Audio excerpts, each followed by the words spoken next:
सत्य की खोज कठिन नहीं है, कठिन है उसे स्वीकार करना। धर्मप्रिय श्रोताओं, यह कथा एक ऐसे महापुरुष की है जिनका जीवन एक साधारण मानव से लेकर एक सिद्ध तपस्वी तक की यात्रा को दर्शाता है। यह कथा केवल भूषण जी की नहीं, बल्कि प्रत्येक जिज्ञासु आत्मा की है जो धर्म, सत्य और मोक्ष की खोज में भटक रही है। यह कथा गूढ़ रहस्यों को उद्घाटित करेगी और सनातन धर्म की उस परंपरा से आपको परिचित कराएगी जो ऋषियों, मुनियों और योगियों द्वारा युगों युगों तक संरक्षित की गई है। संन्यास की पुकार प्राचीन भारत के एक पवित्र नगर में, जहां गंगा की धारा अनवरत प्रवाहित होती थी और जहां वैदिक मंत्रों का निनाद गूंजता था, वही एक बालक का जन्म हुआ। नाम रखा गया भूषण। यह कोई साधारण बालक नहीं था। जन्म के समय ही उसके मुख पर अद्भुत पेश था, मानो वह पूर्व जन्मों का कोई महान योगी हो। भूषण का जन्म एक धर्मपरायण विद्वान थे जो नित्य प्रति यज्ञ और अध्ययन में संलग्न रहते। माता परम भक्त थी जो प्रतिदिन तुलसी की पूजा कर भगवान विष्णु का स्मरण किया करती। किंतु बालक भूषण अन्य बालकों की भांति न था।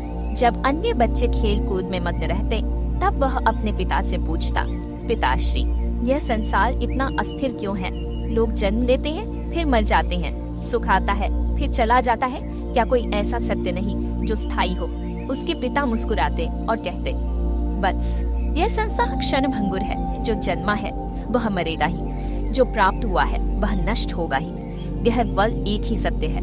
यदि परमात्मा ही सत्य है तो हम इसे खोजते क्यों नहीं? हम सांसारिक कर्मों में ही क्यों उलझे रहते हैं? यह सुनकर पिता गंभीर हो जाते और कहते, वत्स, सत्य की खोज हर कोई नहीं कर सकता, केवल वही कर सकता है जिसने पूर्व जन्मों में पुण्य संचित किए हों। गुरुकुल का ज्ञान और वैराग्य का बीच समय बीतता गया। जब भूषण 12 वर्ष का हुआ तो उसे गुरुकुल भेज दिया गया।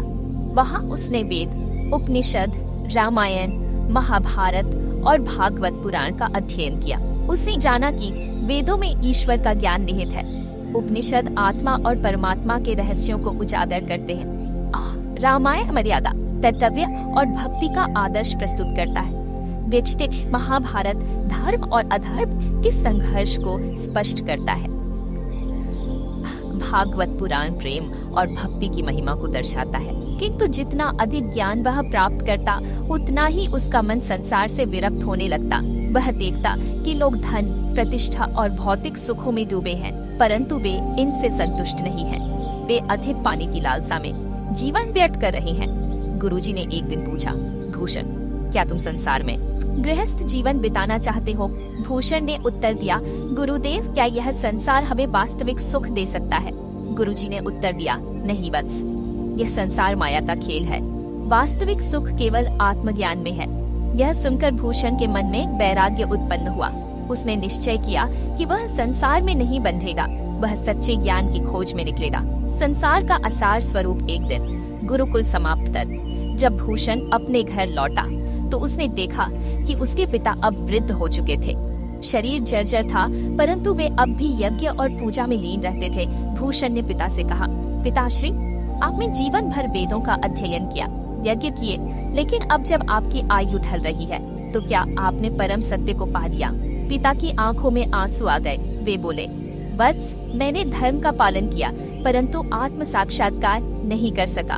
अब मैं चाहता हूँ कि तुम मेरी अधूरी यात्रा को पूर्ण करो। जाओ, संन्यास धारण करो और सत्य की खोज करो। यह सुनते ही भूषण ने अपने माता पिता को प्रणाम किया और घर छोड़कर जंगल की ओर प्रस्थान किया। साधना की यात्रा का हिमालय की ओर बढ़ चला, जहाँ ऋषि मुनियों की तपोभूमि थी। मार्ग में उसने अनेक प्रकार के लोग देखे। कोई धन की लालसा में अंधा था, कोई कामनाओं के बंधन में जकड़ा था। उनका तेज इतना प्रखर था कि भूषण तुरंत उनके चरणों में गिर पड़ा। योगी ने पूछा, वत्स, कौन हो तुम और क्यों भटक रहे हो? भूषण ने उत्तर दिया, गुरुदेव, मैं सत्य की खोज में निकला हूँ, मुझे ज्ञान की ज्योति प्रदान करें। योगी मुस्कुराए और बोले, वत्स, यदि तुम सत्य चाहते हो तो पहले अपने चित्त को शुद्ध करो, तपस्या करो, ध्यान करो और परमात्मा की साधना करो, तभी तुम ज्ञान प्राप्त कर सकोगे। अध्याय का समापन इस प्रकार भूषण ने संन्यास का पहला चरण पार किया। उसने मोह माया को त्याग दिया और एक सच्चे साधक के रूप में तपस्या का मार्ग अपनाया। अब आगे क्या होगा? क्या भूषण सच्चे ज्ञान को प्राप्त कर सकेगा? कौन सा तप उसे सिद्ध बनाएगा? सत्य की प्राप्ति केवल इच्छा से नहीं होती, उसके लिए तपस्या की अग्नि में जलना पड़ता है। धर्मप्रिय श्रोताओं, पिछले अध्याय में हमने देखा कि कैसे भूषण जी ने सांसारिक मोह माया को त्याग कर संन्यास का मार्ग अपनाया। अब वे एक ऐसे मार्ग पर चल पड़े हैं जहां परीक्षा की अग्नि उन्हें तपाएगी, उनकी आत्मा को शुद्ध करेगी और उन्हें परम सत्य की ओर अग्रसर करेगी। भूषण जी हिमालय की ओर बढ़ रहे थे। घना जंगल, ऊंचे ऊंचे पर्वत, ठंडी हवाएं, सब कुछ मानो उनका स्वागत कर रहा था। चलते चलते वे एक गुफा के निकट पहुँचे जहाँ एक तेजस्वी महायोगी ध्यान में लीन थे। भूषण उनके चरणों में गिर पड़े और बोले, गुरुदेव, मैं सत्य की खोज में निकला हूँ, मुझे ज्ञान दीजिए। योगी ने अपनी आंखें खोली। उनकी दृष्टि में अपार करुणा और तेज था। वे मुस्कुराए और बोले, वत्स, ज्ञान केवल मांगने से नहीं मिलता, उसे प्राप्त करने के लिए साधना करनी पड़ती है। अहंकार को जलाना पड़ता है और आत्मा को निर्मल बनाना पड़ता है। क्या तुम इस कठिन मार्ग पर चलने के लिए तैयार हो? भूषण ने बिना झिझक उत्तर दिया, हाँ गुरुदेव, मैं अपना सर्वस्व समर्पित करने को तैयार हूँ। महायोगी ने उन्हें अपनी शरण में स्वीकार किया और बोले, बस आज से तुम केवल भूषण नहीं बल्कि एक साधक हो। अब तुम अपनी पुरानी पहचान, अपनी इच्छाओं और अपने अहंकार को त्याग दो। ध्यान रखो, तपस्या केवल शरीर की नहीं, मन और आत्मा की भी होती है। फिर उन्होंने भूषण को एक गुरु मंत्र दिया और कहा, इसका जाप करो, ये तुम्हें भीतर से शुद्ध करेगा और तुम्हारे चित्त को निर्मल बनाएगा। तपस्या का आरंभ गुरु के आदेशानुसार भूषण ने कठिन तपस्या आरंभ की। वे प्रतिदिन नदी में स्नान करते, शुद्ध भोजन ग्रहण करते और दिन रात ईश्वर का ध्यान करते। पहला वर्ष भूषण ने व्रत और मौन साधना की। उन्होंने बोलना बंद कर दिया और केवल ध्यान और स्वाध्याय में लीन रहने लगे। उनके भीतर विचारों की हलचल कम होने लगी, चित्त शांत होने लगा। दूसरा वर्ष, अब वे एक पैर पर खड़े होकर ध्यान करने लगे। सूर्य की तपती किरणें, वर्षा की बूंदें, ठंडी हवाएं, कुछ भी उन्हें विचलित नहीं कर सकता था। उनका मन अब संसार की ओर आकर्षित नहीं कर सकता था, परंतु आत्मा प्रबल होती गई। वेदों में कहा गया है, तपसा ब्रह्म विजिज्ञासस, तपस्या के द्वारा ही ब्रह्म को जाना जा सकता है। अब भूषण का मन शुद्ध हो चुका था, उनकी चेतना जागृत हो रही थी, लेकिन अभी उनकी परीक्षा समाप्त नहीं हुई थी। एक दिन जब भूषण ध्यान में लीन थे, तब माया शक्ति ने उनकी परीक्षा देने का निश्चय किया। अचानक उन्होंने देखा कि उनके सामने एक दिव्य स्त्री खड़ी है। वह अत्यंत सुंदर थी, उसकी वाणी मधुर थी और उसने कहा, हे तपस्वी, तुमने इतने वर्षों से केवल तपस्या ही की है, क्या तुम्हें प्रेम का अनुभव नहीं हुआ? क्या तुम नहीं चाहते कि कोई तुम्हारे साथ रहे? भूषण ने नेत्र खोले और मुस्कुराकर बोले, हे देवी, यह संसार अस्थायी है, शरीर मिट्टी का बना है, यह नष्ट हो जाएगा। सच्चा प्रेम केवल परमात्मा से किया जा सकता है। जो प्रेम हमें बंधन में डाले वह प्रेम नहीं, मोह है। इतना कहते ही वह स्त्री अदृश्य हो गई। यह माया का जाल था जिसे भूषण ने सफलतापूर्वक पार कर लिया। अग्नि परीक्षा और आत्म साक्षात्कार। अब भूषण को अपने गुरु ने अंतिम परीक्षा के लिए बुलाया। उन्होंने कहा, वत्स, अब समय आ गया है कि तुम अपने भीतर छिपे अज्ञान को पूरी तरह जलाकर नष्ट करो। जाओ, गंगा तट पर 1 वर्ष तक ध्यान करो, बिना किसी आश्रय के, बिना किसी वस्त्र के, बिना किसी भय के। यदि तुम यह परीक्षा उत्तीर्ण कर गए तो तुम्हें आत्मज्ञान प्राप्त होगा। भूषण ने गुरु की आज्ञा स्वीकार की और गंगा तट पर चले गए। वहाँ उन्होंने निस्संग होकर ध्यान किया। वे धूप, वर्षा, सर्दी सब सहते रहे। उनका अहंकार पूरी तरह नष्ट हो चुका था। अब वे साक्षी भाव में स्थित थे। 1 वर्ष पूर्ण होते ही जब भूषण ने नेत्र खोले तो उन्हें सब कुछ बदलता हुआ प्रतीत हुआ। अब वे केवल शरीर नहीं थे, वे आत्मा थे। उन्हें महसूस हुआ कि मैं शरीर नहीं हूँ, मैं मन नहीं हूँ, मैं बुद्धि नहीं हूँ, मैं शुद्ध आत्मा हूँ जो सदा से अमर है, जो न जन्म लेती है न मरती है। यह आत्म साक्षात्कार था जिसने उन्हें मुक्त कर दिया था। गुरु की अंतिम शिक्षा। भूषण अपने गुरु के पास पहुँचे और उनके चरणों में गिर पड़े। गुरु ने उन्हें उठाया और कहा, वत्स, अब तुम केवल एक साधक नहीं, एक सिद्ध पुरुष हो। अब तुम्हारे पास 2 मार्ग हैं, या तो तुम हिमालय में रहकर साधना करो या फिर संसार में जाओ और लोगों को सच्चा ज्ञान प्रदान करो। भूषण ने उत्तर दिया, गुरुदेव, यदि केवल मैं ही मुक्त हो जाऊं और शेष लोग अज्ञान में रहें तो यह उचित नहीं होगा। मैं संसार में जाऊंगा और लोगों को धर्म का मार्ग दिखाऊंगा। गुरुजी ने आशीर्वाद दिया और कहा, जाओ वत्स, तुम केवल एक व्यक्ति नहीं, अब तुम स्वयं धर्म के प्रचारक हो। गहरी तपस्या, साधना और आत्मचिंतन के बाद उनके भीतर से एक नीरव मुस्कान प्रकट हुई, जैसे कि वर्षों तक छुपे हुए दुख दर्द का अंत हो चुका हो। उन्होंने स्वयं को महसूस किया, अब वे न केवल एक साधक थे बल्कि एक ऐसे शिक्षक भी थे जिन्होंने अज्ञान के तमाम पर्दे हटाकर सत्य की पूर्णता को प्राप्त कर लिया था। उनके भीतर अब अहंकार का स्थान नहीं रहा था, केवल शुद्ध चेतना, निस्वार्थ प्रेम और सार्वभौमिक एकता की अनुभूति थी। उस क्षण प्रकृति ने भी मानो उन्हें आशीर्वाद दिया। आसमान के नीलेपन में से एक सुनहरा प्रकाश झलक उठा, वृक्षों की पत्तियां मंद मंद सरसराने लगी और वन में एक अद्भुत शांति व्याप्त हो गई। वह शांति एक ऐसे संदेश की तरह थी जो कहती थी, जब मन के तमाम भ्रम छट जाते हैं तभी सच्चाई स्वयं प्रकट हो जाती है। भूषण जी ने उस दिव्य उपस्थिति की ओर देखते हुए धीरे से कहा, हे परम सत्य, मैंने अपने भीतर के तमाम अंधकार को नष्ट कर दिया है। अब मेरा हृदय केवल प्रेम और सत्य का दास है। उस क्षण उनके मन में अत्यंत गहन अनुभूति हुई, मानो उन्होंने स्वयं ही अपने भीतर छुपे ब्रह्मांड को देख दिया हो, जिसमें सभी जीवों का मिलन हो, सभी रूपों की एकता हो। उन्होंने आत्मा से कहा, अब समय आ गया है कि मैं इस ज्ञान का प्रसार करूं, ताकि हर व्यक्ति अपने भीतर के उस अमर प्रकाश को पहचान सके। सत्य की अंतिम परीक्षा केवल स्वयं के भीतर झांकने की होती है और जिसने वह परीक्षा पार कर ली वही सच्चा मोक्ष प्राप्त कर सकता है। उस दिव्य स्वर ने अब मुस्कान के समान मौन में संकेत किया और धीरे धीरे उसकी उपस्थिति मंद होती चली गई। भूषण जी अब पूर्णतया शांत और समाहित अवस्था में थे। उन्होंने महसूस किया कि इस अंतिम परीक्षा के बाद अब कोई बाहरी चुनौती नहीं रही, क्योंकि उन्होंने अपने भीतर की सच्चाई को पहचान लिया था। जब वे आश्रम से बाहर निकले तो उनके कदम में एक अजीब सी हलचल थी, मानो उनके भीतर से एक अनंत ऊर्जा का संचार हो रहा हो। उनके चेहरे पर शांति और संतोष की वह चमक थी जो वर्षों की साधना के बाद प्राप्त हुई थी। उन्होंने अपने गुरुकुल के शिष्यों को बुलाया और बड़े प्रेम से उपदेश देने लगे। सच्चाई का मार्ग कठिन होता है, परंतु यदि हम अपने भीतर झांककर अपने भय, अहंकार और लालच को नष्ट कर दें, तो हम उस परम सत्य से मिल सकते हैं जो हमारे भीतर ही वास करता है। उनके शब्दों में वह गहराई थी, वह निष्ठा थी जिसने सभी शिष्यों के हृदय में एक नव चैतन्य का संचार कर दिया। प्रत्येक शिष्य ने अपने मन में ठान लिया कि वे भी अपनी आत्मा की उस अंतिम परीक्षा का सामना करेंगे, ताकि सत्य के प्रकाश में संपूर्ण रूप से विलीन हो सके। भूषण जी ने यह संदेश दिया कि सत्य की परीक्षा केवल बाहरी नहीं होती बल्कि आंतरिक भी होती है, और जो व्यक्ति अपने भीतर के तमाम भ्रमों को दूर कर लेता है वही सच्चे मोक्ष की प्राप्ति कर सकता है। इस प्रकार उस दिव्य आश्रम में सत्य की अंतिम परीक्षा ने भूषण जी को न केवल एक साधक के रूप में बल्कि एक पूर्ण शिक्षक और एक आत्म साक्षात्कार प्राप्त पुरुष के रूप में प्रतिष्ठित कर दिया। उनके उपदेश और उनके अनुभव आज भी उन सच्चे भक्तों के लिए प्रेरणा का स्रोत हैं, जो सत्य की खोज में हैं।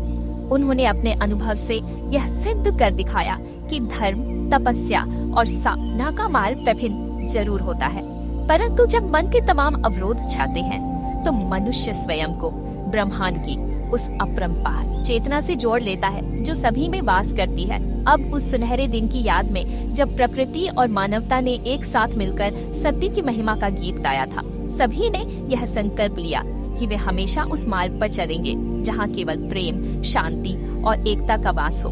यह सत्य की अंतिम परीक्षा थी जिसने उन्हें न केवल उनके स्वयं के भीतर की शुद्धता का अनुभव कराया बल्कि संपूर्ण मानवता को एक नया दृष्टिकोण प्रदान किया, एक ऐसा दृष्टिकोण जिसमें केवल सत्य का प्रकाश ही विजयी होता है। इस प्रकार भूषण जी ने अपने जीवन की अंतिम परीक्षा पार कर न केवल अपने भीतर के तमाम द्वंद्वों को समाप्त किया बल्कि अपने अनुभवों के माध्यम से संपूर्ण संसार को यह उपदेश दिया कि सच्चाई की प्राप्ति के लिए बाहरी प्रमाणों की अपेक्षा अपने मन के भीतर झांकना ही सर्वोत्तम साधन है।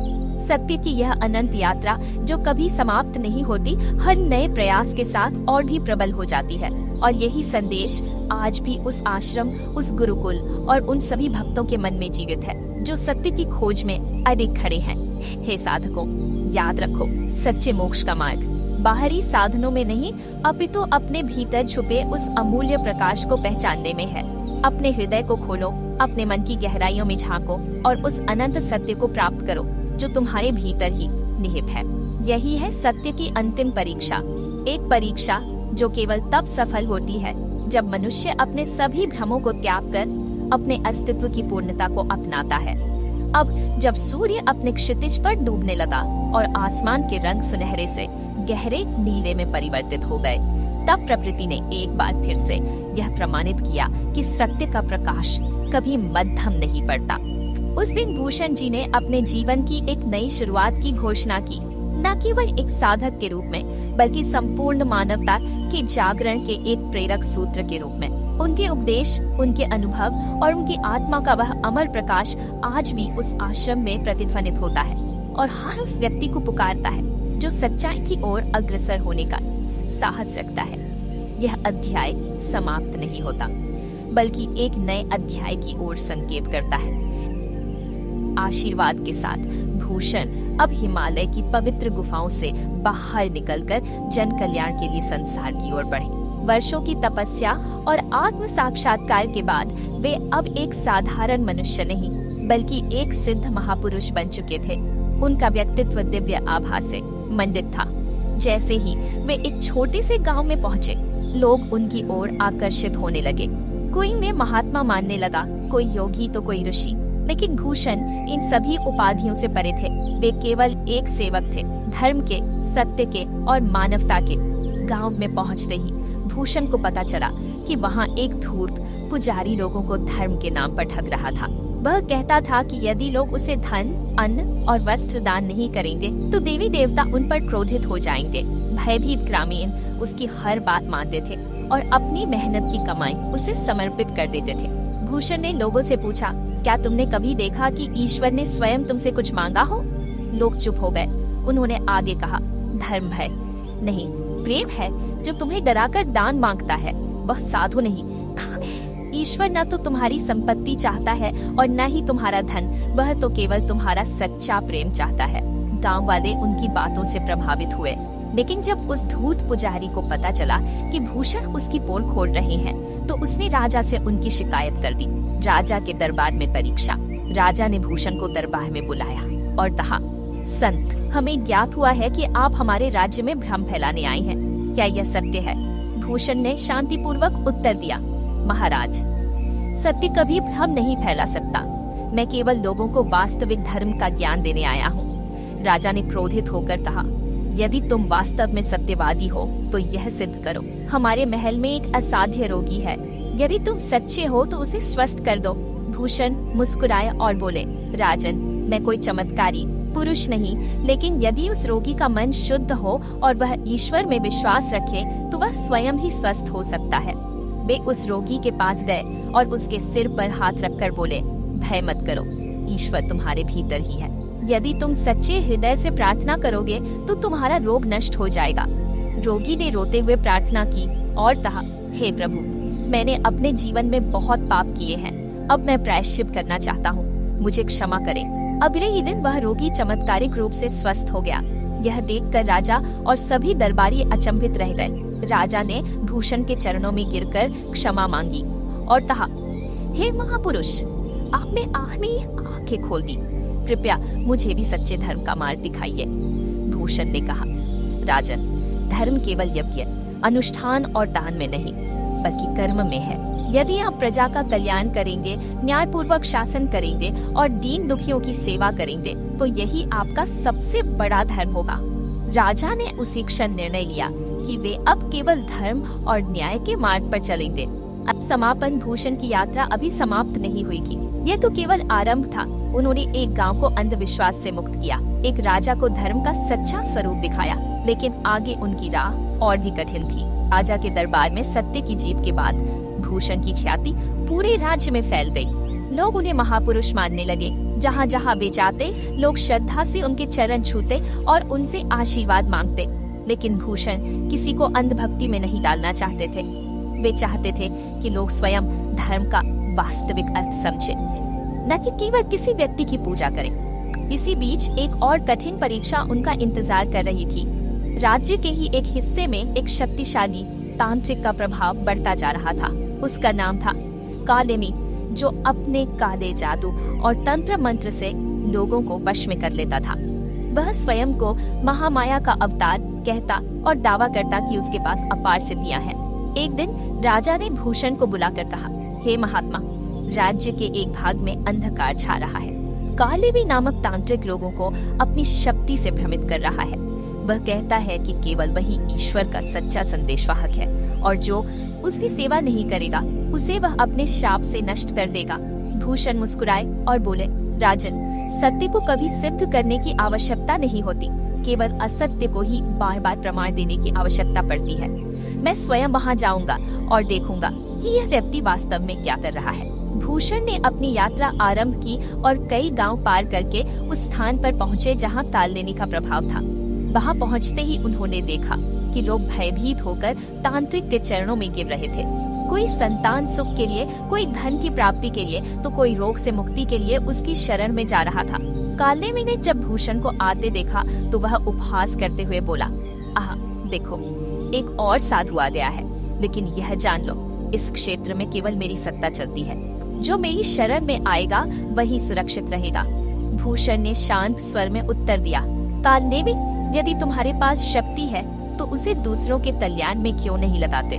क्यों डराकर धर्म का व्यापार कर रहे हो? कालेगोन पहा, तुम भी उन भोले भाले लोगों की तरह हो जो यह नहीं समझते कि शक्ति का अपना मूल्य होता है। तुम क्या कर सकते हो? तुम्हारी कोई शक्ति नहीं, तुम केवल शब्दों का जाल बिछाते हो। भूषण ने मुस्कुराकर उत्तर दिया, यदि शक्ति केवल प्रदर्शन के लिए हो तो वह शक्ति नहीं, अभिशाप बन जाती है। सच्ची शक्ति वही है जो संसार की कल्याण में लगे। कालनेमी ने क्रोधित होकर कहा, यदि तुम इतने ज्ञानी हो तो मेरी अग्नि परीक्षा में खड़े होकर दिखाओ। यदि तुम सच में धर्म के सच्चे रक्षक हो तो बिना किसी भय के अग्निकुंड में प्रवेश करो। यदि तुम बच गए तो मैं मान लूंगा कि तुम्हारा मार्ग सत्य है। अग्निकुंड की परीक्षा। पूरा गांव यह दृश्य देखने के लिए एकत्र हो गया। कालनेमी ने एक विशाल अग्निकुंड तैयार किया और मंत्रों का जाप करने लगा। उसकी आंखों में क्रूरता थी। वह सोच रहा था कि भूषण इस अग्निकुंड में जलकर भस्म हो जाएंगे और फिर कोई भी उसे चुनौती देने की हिम्मत नहीं करेगा। लेकिन भूषण ने बिना किसी भय के अग्निकुंड में प्रवेश किया। जैसे ही वे उसमें पहुंचे, अग्नि ने उन्हें स्पर्श तक नहीं किया। आश्चर्यचकित रह गए। कालनेमी स्वयं स्तब्ध था। तभी भूषण ने कहा, जो सत्य के मार्ग पर होता है उसे कोई अग्नि नहीं जला सकती। धर्म का सच्चा स्वरूप केवल बाहरी चमत्कार नहीं बल्कि आत्मिक शक्ति में निहित है। कालनेमी का पतन और सत्य की विजय। यह देखकर कालनेमी भयभीत हो गया। उसकी सारी शक्ति व्यर्थ हो गई। वह समझ गया कि उसका मायाजाल अब टूट चुका है। उसने क्रोधित होकर अपने तंत्र मंत्र से भूषण पर आक्रमण करने का प्रयास किया, लेकिन जैसे ही उसने कोई मंत्र पढ़ा, उसकी अपनी शक्ति उस पर ही पलट पड़ी। वह चिल्लाया, यह कैसे संभव है? मेरी शक्ति मुझे ही क्यों नष्ट कर रही है? भूषण ने उत्तर दिया, क्योंकि अधर्म की शक्ति केवल भय पर टिकी होती है। जब भय समाप्त हो जाता है तो वह शक्ति स्वयं ही नष्ट हो जाती है। यह कहते ही कालनेमी धरती पर गिर पड़ा। उसकी शक्ति नष्ट हो गई और वह वहीं तड़प तड़प कर प्राण त्याग बैठा। गांव के लोग भूषण के चरणों में गिर पड़े और बोले, हे महापुरुष, आपने हमें वास्तविक धर्म का ज्ञान कराया। अब हम कभी किसी पाखंडी के झांसे में नहीं आएंगे। भूषण ने आशीर्वाद देते हुए कहा, स्मरण रखो, ईश्वर तुम्हारे भीतर है। किसी भी बाहरी वस्तु या व्यक्ति को ईश्वर से बढ़कर मत मानो। सच्चे धर्म का पालन करो और सदैव सत्य के मार्ग पर चलो। वह स्वयं को परम सत्य के समक्ष प्रस्तुत करने के लिए तैयार महसूस कर रहे थे। वह एक प्राचीन वन के मध्य स्थित एक निर्जन आश्रम में पहुंचे, जहां प्रकृति का प्रत्येक तत्व ऐसा प्रतीत होता था मानो वह स्वयं एक जीवंत शिक्षक हो। सुबह की प्रथम किरणों के साथ जब सुनहरी धूप ने वृक्षों के बीच से छनकर उनकी पत्तियों पर नृत्य किया, तो ऐसा लग रहा था कि संपूर्ण सृष्टि ने उन्हें बुलाया हो। उस स्थान की शांति में उनके मन की आंतरिक गूंज सुनाई देने लगी। अनगिनत प्रश्न, स्मृतियां, अनुभव और अपूर्णताएं, सभी एक साथ। उन्होंने आत्मा की गहराइयों में झांकते हुए अपने अब तक के जीवन पथ का पुनरावलोकन किया। गंगा तट पर विषपान की परीक्षा, राज दरबार में सत्य के लिए दी गई कड़ी चुनौती, गुरुकुल में शिष्यों के मतभेद से उत्पन्न हुई पीड़ा और अंततः ज्ञान की खोज में किए गए अनगिनत तप एवं साधना। प्रत्येक अनुभव ने उन्हें अचूक सत्य का एक नया आयाम दिखाया था। परंतु अब सामने आने वाला यह अंतिम परीक्षण था, जो न केवल बाहरी विश्व के संकेतों में बल्कि उनके भीतर छिपे भय, अहंकार और मन के अज्ञान में भी निहित था। आश्रम के एक शांत कोने में बैठते हुए भूषण जी की आंखों में अतीत की छवियां धुंधली सी उभरने लगी। उनके गुरु के मधुर वचनों की प्रतिध्वनि, पाखंड और अंधविश्वास के खिलाफ उनकी साहसिक लड़ाइयाँ और उन सभी अनुभवों की स्मृति जिन्होंने उन्हें आज इस मुकाम पर पहुंचा दिया था। तभी प्रकृति की उस शांतिपूर्ण धारा में एक अद्भुत परिवर्तन हुआ। हवा में हल्की सी गूंज हुई, जैसे किसी दिव्य स्वर ने उन्हें पुकारा हो।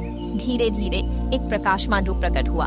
वह न तो पूर्णतः मानव था, मौनतः मानव था, और न ही कोई सामान्य मुनि। उसकी उपस्थिति में एक अलौकिक तेज था, मानो वह स्वयं ब्रह्मांड का द्योतक हो।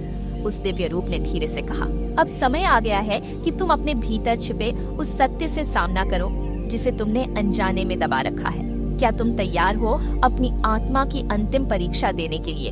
भूषण जी ने बिना किसी संकोच के सिर झुकाया। उन्होंने अपने भीतर उठते संदेह, भय और इच्छाओं का आकलन किया। मन में ऐसे प्रश्न उठने लगे, क्या वे सचमुच निर्विकार और निस्वार्थ हो गए हैं? क्या उनके ज्ञान में किसी भी प्रकार का अभिलाषा या स्वार्थ शेष तो नहीं रह गया?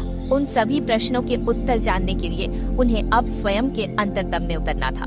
उस दिव्य स्वर के आगमन ने उनके हृदय में एक विचलित चेतना उत्पन्न की, जो उनकी आत्मा के सबसे गहरे कक्षों में समाहित अनिश्चितताओं को उजागर करने लगी। वह आत्मा की पीड़ा, मन की अशांति और उन अनगिनत भावनाओं का संगम था जिनके अस्तित्व से वह कभी अनजान नहीं रह सके। अचानक उन्हें एक सपना सा अनुभव हुआ।